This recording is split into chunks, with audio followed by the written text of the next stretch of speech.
e emprega a almagra e a plana com o cepilho, e marca com o compasso, e faz o seu Deus à semelhança de um homem, segundo a forma de um homem, para o ficar em casa. Amém?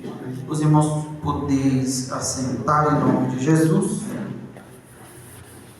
O capítulo 44 de Isaías, ele vai tratar da soberania de Deus e vai falar também da vaidade dos ídolos. E ele está comentando aqui em relação ao profissional, tanto do ferreiro, como nós conhecemos hoje, carpinteiro, marceneiro, né? Hoje é mais conhecido como marceneiro. Então ele fala dessas duas profissões que têm a sua importância no contexto aqui dessa leitura, porque está falando de ídolos, né? Que o ídolo precisa ser construído. E diante desta palavra, o Senhor tocou no meu coração, e hoje eu gostaria de falar aos irmãos, subordinado ao tema: com qual ferramenta Deus usará você? Vou repetir para que fique bem claro: com qual ferramenta Deus usará você? E eu quero, diante do que nós lemos aqui, aqui se fala de dois profissionais que certamente foram usados na sua profissão para se construir os ídolos, para que o povo adorasse. Isso é feito nos dias atuais. Porém, eu quero trazer vocês e mostrar algumas pessoas que Deus usou com as suas próprias características, para que, por meio de suas características, a nação fosse abençoada. E nós estamos aqui exatamente no dia de hoje porque Deus usou pessoas, Deus usou meios, Deus usou o seu próprio Filho para que eu e você pudéssemos estar aqui hoje, aleluia, em memória dele, nessa cerimônia tão marcante para nós, que é a Santa Ceia. Eu não sei você, mas dia de Santa Ceia para mim é como se fosse uma festa.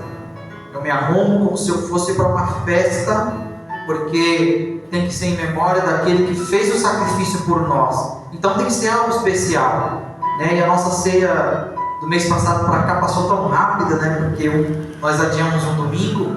Então foram 3 domingos que passaram rapidamente, e novamente nós estamos aqui.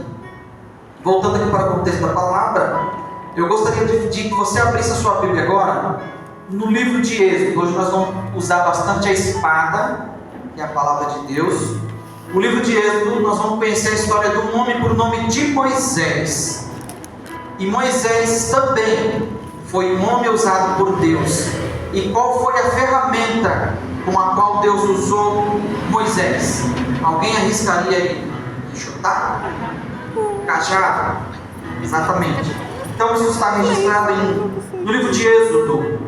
A partir do verso 1, nos diz assim a palavra do Senhor. Êxodo, no seu capítulo de número 4. Então respondeu Moisés e disse: mas eis que não me crerão, nem ouvirão a minha voz, porque dirão: o Senhor não te apareceu.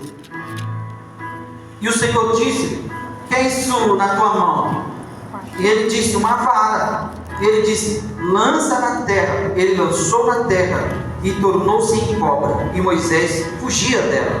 Então disse o Senhor a Moisés: estende a mão e pega-lhe pela cauda. E estendeu a mão e pegou-lhe pela cauda, e tornou-se em vara na sua mão. Amém? Aqui na minha versão fala vara, algumas versões, eu não sei das irmãos, fala cajado, né? Mas tanto a vara como o cajado, eles eram usados pelos pastores. E Moisés, quando fugiu do Egito, quando matou o egípcio e fugiu da terra do Egito, ele foi parar exatamente na terra de Midian, lá onde ele conheceu a sua esposa, por nome de Zípora, conheceu o seu sogro, e ali ele começou a apacentar as ovelhas do seu sogro. Então Moisés tinha todo o trejeito de um homem de campo, ou seja, de um pastor de ovelhas, e Deus usou essa ferramenta que ele tinha, cajado ou a vara, para que ele fizesse os milagres como que ele fez ali no Egito. Inclusive na passagem do Mar Vermelho, Moisés estende o cajado, a vara, em direção ao mar, e a Bíblia fala que o mar se abriu como se fossem duas cortinas, de um lado e de outro, e o povo de Israel passou em terra seca. Então Deus usou o cajado ou a vara para Moisés, aleluia, para que ele fizesse aquelas obras. Nós vamos falar de um segundo personagem que também está registrado no Antigo Testamento, do livro de Josué, no capítulo de número 1. Josué, o livro que leva o seu nome, no capítulo de número 1, nos versos de 7 a 8. Olha bem o que o Senhor diz para este homem. Louvado seja Deus. Então somente esforça-te e tem muito bom ânimo, para teres o cuidado de fazer conforme toda a lei que o meu servo Moisés te ordenou. Dela não te desvie nem para a direita, nem para a esquerda, para que prudentemente te conduzas por onde quer que andares. Não se aparte da sua boca o livro desta lei, antes medita nele dia e noite, para que tenhas cuidado de fazer conforme tudo quanto nele está escrito, porque então farás prosperar o teu caminho, e então prudentemente te conduzirás. Então, qual foi a ferramenta que Deus usou na vida de Josué? Os irmãos das querem dizer? Nós acabamos de ler a palavra, a lei. Então, é interessante porque quando Josué foi chamado por Deus nesse contexto, a primeira notícia que Deus disse a ele já sabia. E Deus disse assim: agora o meu servo Moisés é morto, e eu preciso cumprir a minha promessa que eu fiz a este povo, que eles passariam além do Jordão para possuir a terra. Quando Deus usa a expressão que Moisés, o meu servo, é morto, nas entrelinhas ele estava querendo dizer: a ferramenta que eu usei em Moisés não vai ser a mesma ferramenta que eu te usei. Moisés, eu usei o cajado, a vara. Com você será diferente. Eu preciso que não se aparte da sua vida a palavra desta lei, porque se você cumprir tudo que está escrito na palavra desta lei, então prudentemente andarás. Aleluia. E tudo que fizer prosperará. Então a ferramenta de Josué para fazer o povo acessar a terra prometida era a palavra de Deus, não mais a ferramenta que Deus usou Moisés. Agora a ferramenta era diferente. Então vamos caminhar um pouquinho mais. Eu quero falar de um terceiro personagem aqui. Se eu falar aqui de Davi, os irmãos arriscariam em dizer qual foi a ferramenta que Deus usou nele? Pedrinha. A pedrinha. A pedrinha, mas para a pedrinha ser lançada precisou da funda, ou seja, a pedra sem a funda não é nada, né? Então, a ferramenta que Deus usou Davi foi a funda. Então nós vamos ver que está registrado lá no livro de 1 Samuel, no capítulo de número 17. Louvado seja o nome do Senhor Jesus. Só que eu só quero que vocês entendam que existe para Deus formas diferentes de trabalhar. E não é porque Deus usou Moisés com o cajado, Josué com a palavra, Davi com a funda, que necessariamente o Senhor usará essas mesmas ferramentas conosco.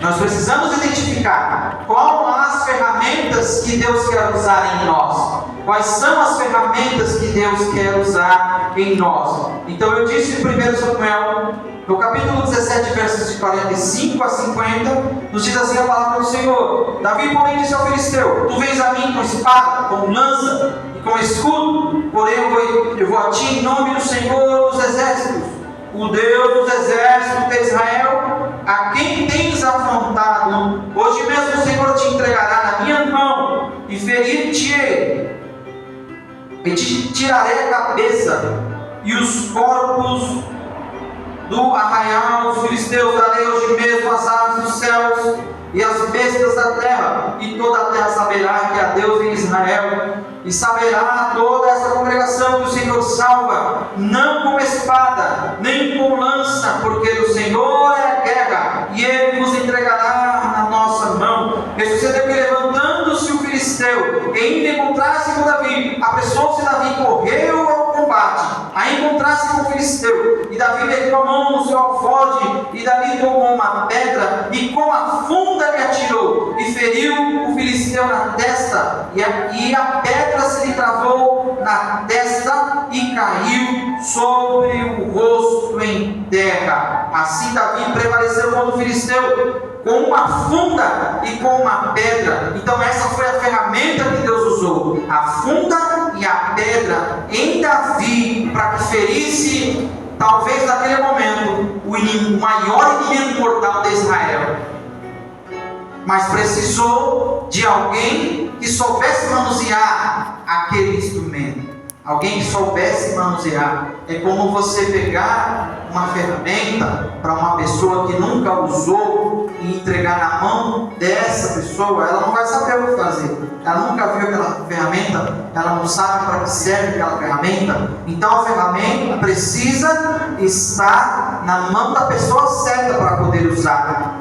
Eu acredito que talvez aqui de nós, não sei dos irmãos, que eu conheço pouco, mas talvez quem manuseou a arma aqui só foi o pastor, que manuseou a arma já, né? Então, se entregar uma arma na minha mão, eu não sei o que fazer com ela, principalmente se ela estiver travada, porque para usar você tem que saber destravar. Se ela estiver travada, não serve para nada, não é verdade? Então, se entregar uma arma na minha mão, eu não vou saber usar. Eu sei que é uma arma, mas se eu não souber usar, na minha mão ela não vai servir. Então nós precisamos estar aptos nas mãos de Deus para que Ele nos use. Que nós possamos hoje, no dia de hoje, sermos ferramentas nas mãos daquele que tudo pode fazer. Aleluia. E a partir desse momento, eu sendo ferramenta nas mãos de Deus, Ele vai me usar da forma que Ele quer. Da forma que Ele quer. É isso que Deus precisa. De pessoas preparadas, de pessoas prontas para que Ele possa usar. É muito oportuno falar na data de hoje que muitos guerreiros de antigamente, eles andavam com seus pajens de guerra, com seus pajens de armas, por assim dizer. Era uma pessoa como se fosse um garotinho da idade da Sara, talvez da idade da Evelyn, que a função dele era carregar a ferramenta. Ele carregava um baldinho que tinha as flechas. Então o arqueiro andava com o arco, e quando ele precisava, conforme ele ia atirando os arcos, as flechas iam acabando, né? Porque a flecha que ele atira ela não volta. Então esse pajem de armas andava com um balde cheio de flecha. Então conforme o arqueiro ia atirando, as flechas iam acabando, ele recorria a quem? Ao seu estoque, ao seu pajem de armas. Então aquele moço tinha uma função muito importante, porque se o arqueiro estivesse aqui, o arqueiro não sabia manusear a sua arma. Sim. Mas sem a flecha, ele vai tirar o arco, não vai ferir nada. Então é cada um na sua função. Com certeza aquele arqueiro tem a sua importância, porque ao atirar a sua flecha, o seu dardo, ele tinha um alvo a acertar, mas aquele par de armas também tinha a sua importância. Ele é responsável para municiar aquele guerreiro com as suas flechas. Nós vamos falar de um quarto elemento, um quarto personagem por nome de Salomão. Alguém sabe me dizer uma das armas, uma só, Salomão tinha algumas outras, uma das armas que Deus usou Salomão? Alguém arriscaria dizer? Sabedoria, exatamente. Mas o item que eu vou dizer aqui é um item interessante, porque ele vai um pouco de encontro, o contrário do que o pai de Salomão foi. Davi teve um reino muito, como eu posso dizer, derramou muito sangue. Mas o reino de Salomão, além de ser um reino de sabedoria, ele foi um reino de paz. E nesse caso, a paz aqui, ela conta muito mais do que a sabedoria, porque a sabedoria foi Deus quem deu a Salomão, e a paz foi um cumprimento de promessa. Você sabia que Deus disse para Davi que o filho dele teria um reino de paz? Quantos sabiam? Amém. Então foi uma promessa de Deus. Foi uma promessa de Deus para Salomão. 1 Crônicas, capítulo número 22, e verso 9. Louvado seja o nome do Senhor. E também 1 Reis 4 e 24. Segunda Crônica, ou primeiro livro de Crônicas, perdão. Primeiro livro de Crônicas 22 e 9. Se eu falei segundo, é primeiro. E 1 de Reis, capítulo 4, verso 24, são as duas referências bíblicas que atestam o que eu acabei de dizer. 1 Crônicas 22 e 9 diz assim: E eis que o filho que te nascer será homem de repouso, porque repouso lhe hei de dar de todos os seus inimigos em redor. Portanto, Salomão será o seu nome, e paz e descanso darei a Israel nos seus dias. Algum dos irmãos já ouviu falar uma vez na Bíblia que Salomão saiu à guerra? Foi o tempo que Israel teve mais paz no reinado de Salomão, porque ele teve um reino de paz, porque Deus prometeu ao seu pai que o reino dele seria dessa forma. E a gente tem a confirmação disso lá em 1 Reis 4 e 24. A palavra do Senhor diz assim: porque dominava sobre tudo quanto havia de cá do rio Eufrates, de Tífisa até Gaza, sobre todos os reis da banda de cá do rio, e tinha paz de todas as bandas em roda dele. Então, é muito bom nós termos paz. A própria palavra do Senhor no Novo Testamento, Paulo escrevendo uma de suas cartas, ele diz: na medida do possível, tendes paz uns com os outros. É tão bom ter paz, né? É tão bom. A minha esposa tem essa característica e eu admiro muito, porque quando as coisas estão apertadas, na época da pandemia, eu estava correndo para lá e para cá, e aquela coisa, a empresa vai reduzir o salário, e financiamento, financiamento habitacional, e empréstimo, e uma série de coisas, bairro novo, sem conhecer muita gente. Eu fiquei num estado praticamente beirando aí uma depressão, 15 dias sem conseguir dormir. Eu não dormia, minha esposa está de prova. Eu ficava a noite todinha acordada, no outro dia ia trabalhar. Eu não sentia sono, eu deitava para dormir, eu não conseguia dormir. Vinha aquela preocupação na minha cabeça, o adversário atormentando, falando que eu ia conseguir pagar o apartamento, que nós íamos ser despejados, e íamos ser vergonhas, que eu tinha contado o testemunho que Deus tinha dado ao apartamento, e que não foi Deus nada, que eu tinha perdido. E eu fiquei 15 dias nessa situação, e ela dormia em paz. Eu olhava para ela assim, dava até inveja. Perdão, amor, por isso. Mas será que é pecado ter inveja de quem tem paz dormindo?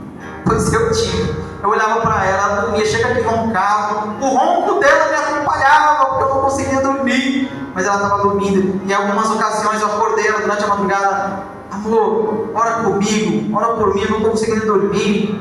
Um barulho de gota de água da torneira me atrapalhava. O barulho da gota do filtro, que era o filtro de barro que nós tínhamos. Os irmãos sabem que faz barulhinho, né? Quando ele está filtrando ali a vela, não está passando a água ali pela vela para a parte de baixo, ele faz um barulhinho. Mas você tem que estar muito silêncio para ouvir. E eu conseguia ouvir a gota do filtro de água, e isso me atrapalhava. E eu levantava, tomava água, usava o banheiro, e era esse percurso. Me dava sede por causa eu ficava esbaforido, aí dava sede, secava a garganta, bebia água. 10 minutos depois usava o banheiro, aí voltava para a cama. E esse ciclo, 15 dias esse ciclo, 15 dias. Teoricamente, não me alimentava bem. Eu não sei como eu sobrevivi esses 15 dias, mas é uma coisa assim que eu quase não externalizei. Meu sogro e minha sogra estão sabendo disso agora. Foi uma coisa que ficou entre nós. Mas a paz que Deus deu a ela foi o determinante para eu sair dessa situação. Porque ela falou assim: vai adiantar você ficar preocupado com as contas para pagar? Vai adiantar? Você só está se prejudicando, não está dormindo, está prejudicando a sua saúde, pode prejudicar o seu trabalho e outras coisas mais. Ou seja, ao invés de melhorar, eu poderia piorar. E nós entramos em oração, e vários dias de oração, nós fizemos vários cursos, foi curso relacionado à área financeira, relacionado a casais, a criação de filhos, de tudo quanto é coisa que você imaginar. Nós fizemos curso buscando ajudas em oração de pessoas que estavam orando por nós, e nós saímos dessa situação. A importância da paz, a importância da paz nas nossas vidas. E eu gostaria de finalizar com um homem que também me chama muita atenção na Bíblia. É o Pedrão. Vamos falar do Pedrão. Nós não podíamos deixar de falar do Pedrão. Livro de Mateus. Quem não gosta de falar do Pedrão, né? Pedrão era aquele camarada tido como hoje na linguagem coloquial, sangue virado nos olhos. Não tinha papa na língua. Ele primeiro fazia, depois ele pensava. Então ele tinha aquela atitude sanguínea. Ele era extremamente sangue virado nos olhos. Quando os camaradas apareceram, nós viemos prender Jesus. Que prender Jesus nada? Toma uma espada, já arrancou a orelha do soldado. E Jesus falou assim: calma, Pedro, né? Não é assim. Mateus. Mas os irmãos sabem dizer qual foi a ferramenta que Deus usou em Pedro? Arriscaria me dizer? Mateus o quê? Qual a ferramenta que Deus usou em Pedro? Mateus o quê? Entendi? Capítulo. O capítulo é Mateus 4, versos 18 a 20. Mateus 4, versos 18 a 20. Alguém arriscaria dizer? A própria palavra. Deus falou para ele que não seria mais pescador como profissão. Agora sim, pescador de homens. E esse homem, que era sanguíneo, que era dominante, pode ver que quase todas as vezes que Jesus se dirigia aos discípulos, quem era o primeiro que respondia? Era o Pedrão. Influente, mais do que dominante, ele era influente. Aí Jesus fez um sermão de Jesus foi um tanto pesado, que Jesus não aliviava, ao contrário do que muitos pensavam. Ele batia forte, batia na tela mesmo, e quando era para confrontar, ele confrontava, e ele fez um sermão muito duro ali. E aos poucos Jesus percebeu que as pessoas foram indo embora. Aquele número de pessoas grande que estava, quando Jesus olhou, tinham poucas. Aí Jesus olhou para os discípulos assim e falou assim: e vocês? Não querem ir com eles também não? Aí Pedro falou assim: mas peraí, Jesus, para onde iremos nós? Se só tu tens as palavras de vida. Glória a Deus. Mesmo duro, mesmo pesado o discurso, mas Pedro sabia que se ele saísse da presença de Jesus, ele não iria encontrar aquilo em lugar nenhum. Jesus batia forte sim, depois amaciava, passava um óleo, mas Jesus batia, porque quando era para confrontar, o ser humano não tem um certo defeito, que normalmente quando ele vem pedir conselho para você, ele vem pedindo conselho para que você concorde com ele. Eu já sou diferente. Quando a pessoa fala para mim assim: não, precisamos de um conselho, tal, porque eu fiz assim, eu achei que estava certo assim, qual é a sua opinião? Eu já pergunto: você quer realmente a minha opinião? Porque a minha opinião é contrária à sua. Então talvez se eu falar a minha opinião, você vai ficar chateado comigo. Você quer realmente? Não, quero, tá. Então você errou. Ao meu ver, você errou. Você deveria ter feito assim, assado. Então nós temos que ter muito cuidado quando pede conselho para alguém, porque nem sempre vai vir aquilo que você quer ouvir, mas de repente o que você precisa ouvir. E o verso o capítulo 4, 18 a 20. E Jesus, andando junto ao mar da Galileia, viu dois irmãos, Simão, chamado Pedro, e André, os quais lançavam as redes ao mar, porque eram pescadores. E disse: vinde após mim. Vinde após mim, e eu vos farei pescadores de homens. Então eles, deixando logo as redes, seguiram. Amém? Amém. Então a ferramenta que Deus usou em Pedro agora foi a pregação da palavra. Jesus ascendeu aos céus, os discípulos ficaram um tanto tristes, mesmo Jesus estando com eles, dizia a Jesus que ele teria que voltar ao Pai, mas que deixaria o Consolador. E no último discurso ali eles viram Jesus subindo aos céus, e os discípulos, todos eles fizeram exatamente o que não era para fazer. Este teria que ser uma ferramenta diferenciada para pescar homens, porém usando a mesma o mesmo alimento ali, é isca, né, que chama para pescar o peixe, mas uma isca diferenciada, uma isca que tinha muito mais distância. A Bíblia fala que na primeira pregação de Pedro foram mais de 3.000 almas, é isso? Quase 3, né? Quase 3.000 almas. Olha só, um homem que era bruto, que era extremamente ignorante, primeiro falava, depois pensava, nem sei se pensava.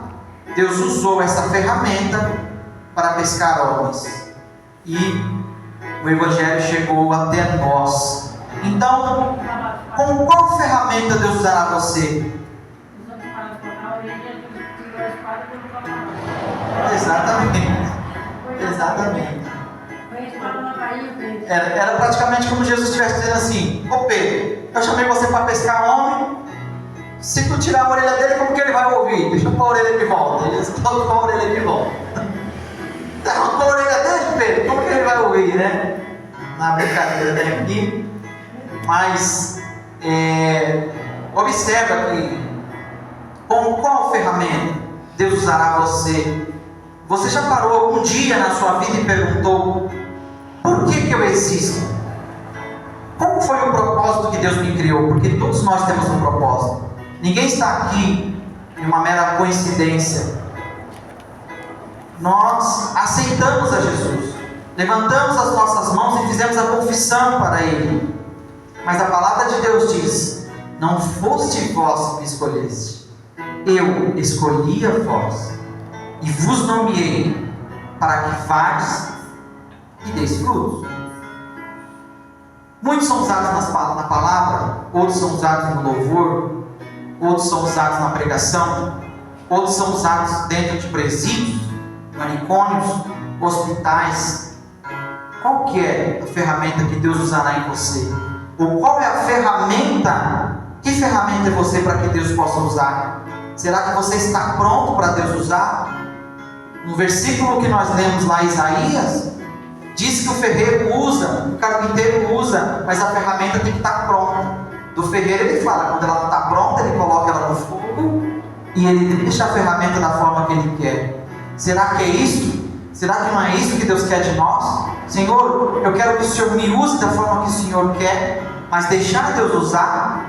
Não adianta falar para Deus: Senhor, dirige a minha vida, conduza o barco da minha vida, mas você não tira a mão do leme. Senhor, dirige a minha vida, mas você não sai do banco do motorista. Como é que Deus vai dirigir? Você precisa passar de ator para coadjuvante e deixar o verdadeiro autor agir na sua vida. Amém? Essa é a palavra que Deus trouxe para nós, trouxe ao meu coração para a igreja.